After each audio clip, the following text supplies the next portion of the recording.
Hi, magandang araw po ka magsasaka. Katabi ko po ngayon si Sir Jimmy De Jesus, dito po sa Cruz Naligas, dito sa Quezon City. Bukod po sa pag-aalaman, marami po siyang alagang rabbit. Tatanong ko nga po sa kanya kung bakit siya nag-alaga ng rabbit. Sir Jimmy, bakit ka nag-alaga ng rabbit? Ano po, nung una po, nakatikim lang talaga ako ng rabbit po. Nung karne niya? Nung karne. Okay. Kasi siyempre, curious ako eh. Tapos, sabi ko, alaga din ako kasi ang maganda nun, maganda daw po sa mga cancer, sa diabetes. Yes. High blood ako. Kaya medyo, sir, sabi ko nung kumain ako niyan, sir, medyo maganda yung pakiramdam mo? Yes, sir. Okay. So, nag-asa ko, sir, binigyan ako ng 3 ng local government, sir. Tapos yung iba, sir, binili ko na. Yung pinambili naman namin, ito naman po yung kinita namin doon sa hydroponics mga lettuce naman. Wow!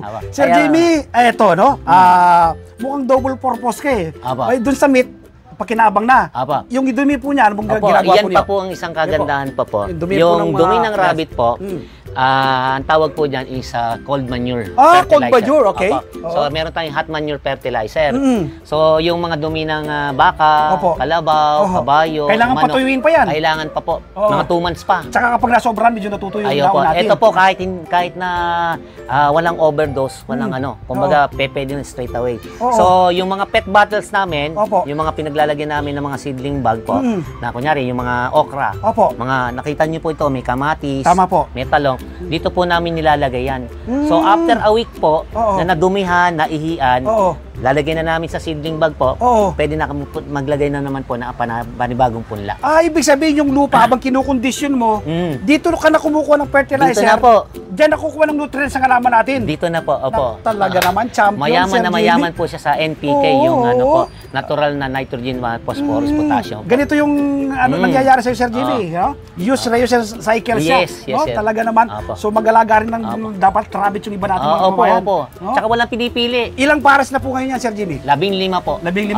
Napakabilis po dumami yan. Ay, mabilis po. 1 month lang. Ilan po yung lalaki dyan? Ilang babae? 2 po. 2 yung lalaki. Tapos puro babae na.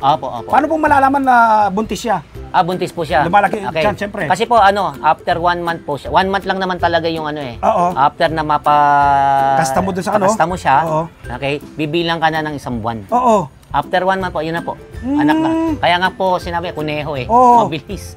At saka yung setup po, Sir Jimmy, saka tinitimbang-timbang namin tinitimbang nyo siya. Yung pag uminom sila, hindi ka na kailangan maglagay ng tubig, sumisip-sip na lang sila. Kinakagat. Napansin po namin kasi, pag naglagay po doon sa isang parang mangkok, parang nalulunod po sila. Samantalang dito, kakagatin. Kakagatin na lang po. Parang yung nipple po yan eh. Madalas kinakikita ko lang to sa mga alagang baboy, yung mga ganyan eh, pag kinakagat-kagat. Pero ito, ganda ng setup. Nag-advance na po yung Naku, gayahin po natin si Sir Jimmy, ito pong ganitong setup. Mag-alaga po kayo, kahit pangunahan nyo po sa isang pares muna, mabilis dumami yung mga rabbit. Sabi nga po ni Sir Jimmy, hindi lang doble yung pakinabang, triple pa. Libreng fertilizer ka pa, Farming is profitable and enjoyable. Si Sir Jimmy, alata pong nag-enjoy ito eh. Kita niyo po yung pangakatawan niya. Ilang taon na kayo, Sir Jimmy? 52 na po. Mukha lang pong 49 ito eh. Ay, salamat. Kita niyo po, dahil po yan sa farming kasi stress reliever. Tama, Sir Jimmy? Yes po. Stress reliever, ano makukuha mo? Pangalawa, masustansya pong pagsasaluhan ng buong pamilya. Pangatlo, makakatulong ka sa pagpreserba sa inang kalikasan. Tapos, another pa ay makakatipid ka, masustansyang pagsasaluhan ng buong pamilya. Kaya mula po ngayong mapanood ninyo kami ni Sir Jimmy, magtanim na rin po kayo ng iyong sariling pagkain. Salamat po, happy farming and God bless.